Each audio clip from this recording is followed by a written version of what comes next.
Hi, this is Traceyhd, and I'm glad that you joined me today for another Oracle and Tarot card deck review. And today I'm reviewing the Star Tarot.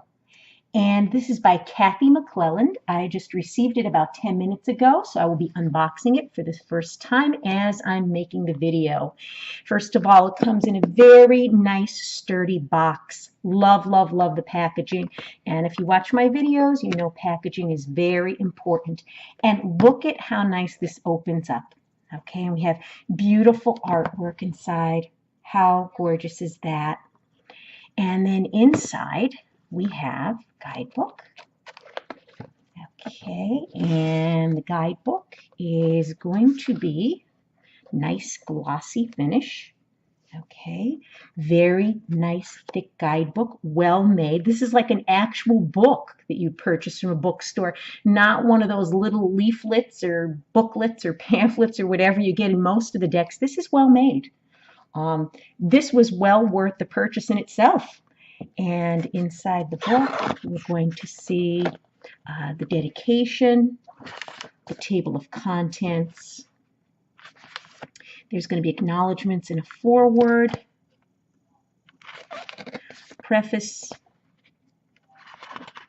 and then we're going to go into the cards. Now, it's just going to be a black and white picture of the card, okay? The name of the card, and then a 2-page description of the card. Okay, and it's going to tell you what the card means. It's going to give you the symbolism in the Fool's image. So it's going to describe everything that's on the card, all of the symbolisms that maybe you would overlook if it wasn't pointed out. Okay. And then it's going to go on to the next card, and it's going to go all through the 78 cards of the deck individually. So this is really nice. It's not too much information, it's not too little, and I like the fact that there are paragraphs that are going to tell you about the symbolism, okay, that is on the card. So it gets in depth more than most books would regarding the artwork on the card.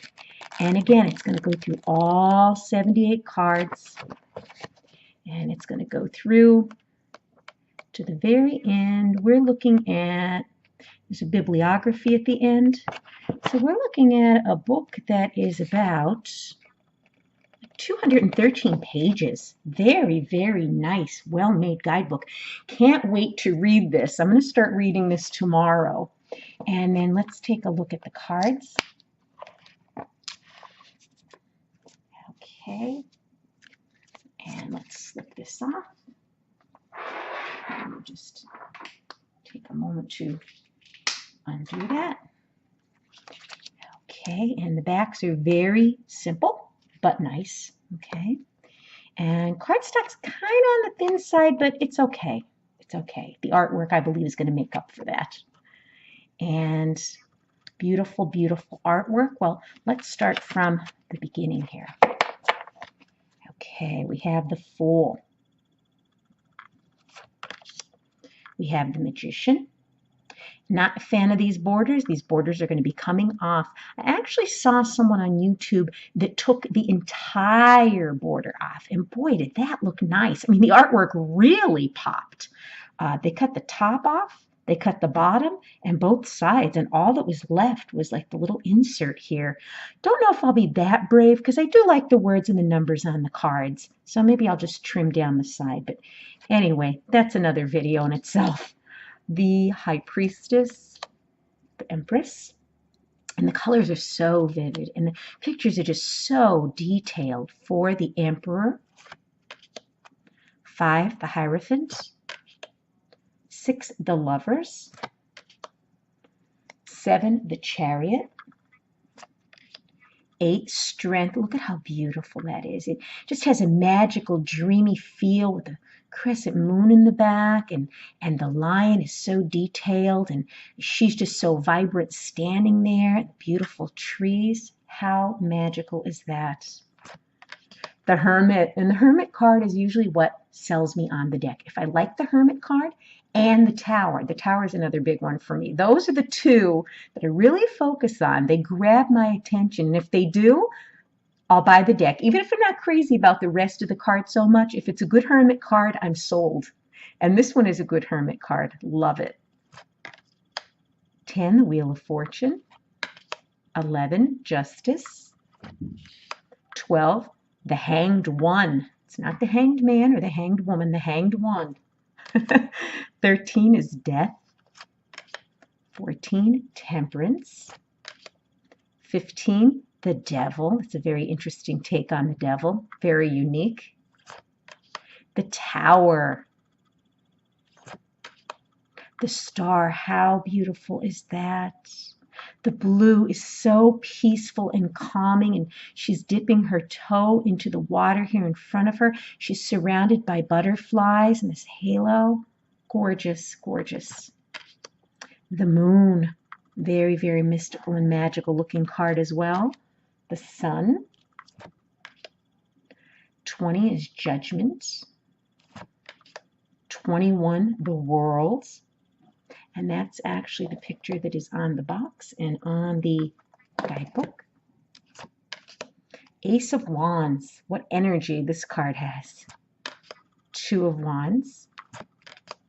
3 of Wands. 4 of Wands. 5 of Wands. 6 of Wands. 7 of Wands. So this may be a challenge for someone who's starting out with the tarot, because these aren't your typical Rider-Waite-Smith type of depictions on here. You know what I'm saying? So it may be a challenge, but I'm sure the guidebook will help you along.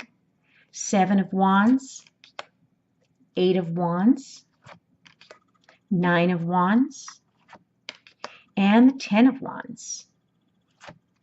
And then we have the Prince, which I'm assuming must be the Page of Wands. The Knight of Wands. The Queen of Wands. The King of Wands.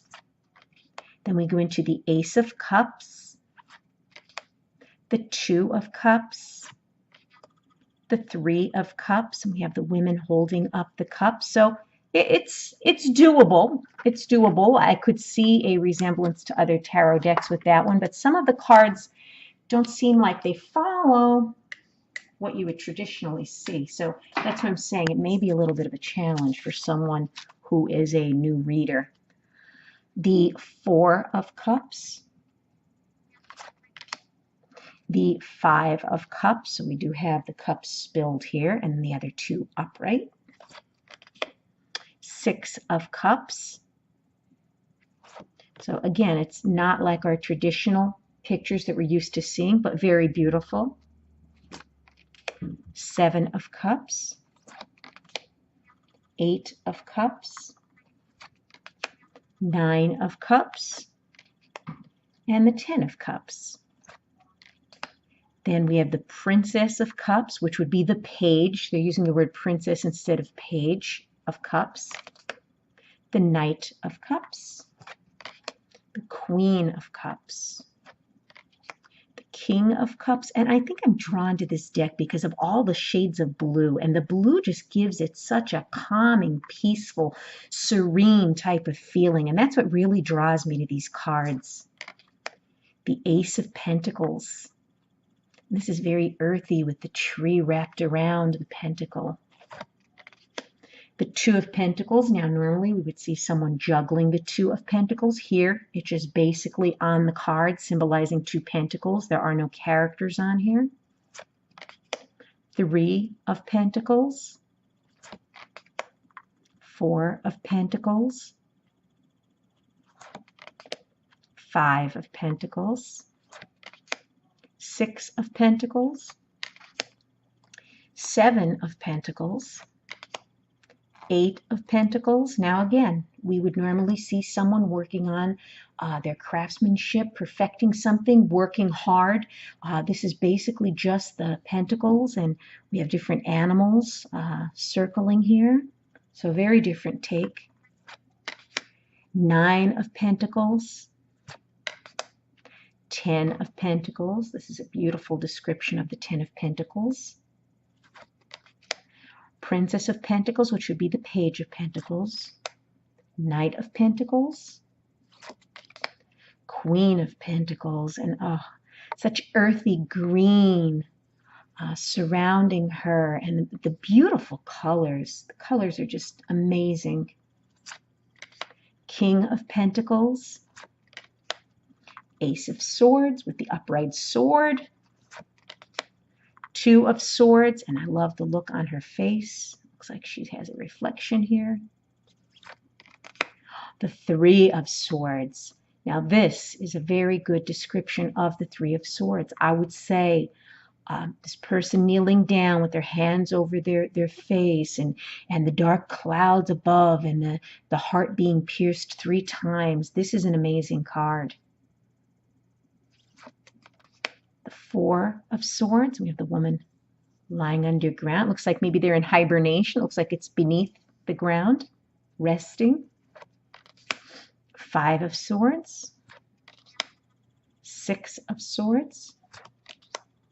Seven of Swords. Eight of Swords. Nine of Swords. Again, excellent depiction of what the Nine of Swords to me really feels like. You know, we're used to seeing the woman up at night, anxiety, can't get out of her head. She's bent over like this, the swords above her head. The Ten of Swords. Now, we're normally used to seeing a person laying on their back with the swords going through their back. So this is a very different type of description for this card. Different. I'll need to read the book to pick up on exactly what this is about. Prince of Swords, which would be the Page of Swords. Knight of Swords. Queen of Swords. And lastly, the King of Swords. So very interesting. There's some cards that I'm not crazy about that just have symbolism and no people in them. I'm just so used to seeing, you know, characters like, you know, here's the king. You could tell he's the king and he has that upright sword. Some of the cards that I'm not crazy about this one. Love this one. Not crazy about that one. You know, this is nice. It's beautiful. So this is amazing. So there's a few cards I'm not crazy about that I wish were a bit different. Okay, but all in all, I'm satisfied with this deck of cards. And these are rather large cards, but I will be trimming them down with those borders coming off on the sides at least, if not the entire border around the card. And as far as the shuffling is concerned, they're very easy to shuffle. Very nice deck of cards, all in all. Love the guidebook, love the packaging, and the artwork is amazing. If you've enjoyed this review, please subscribe to my channel because I will be back.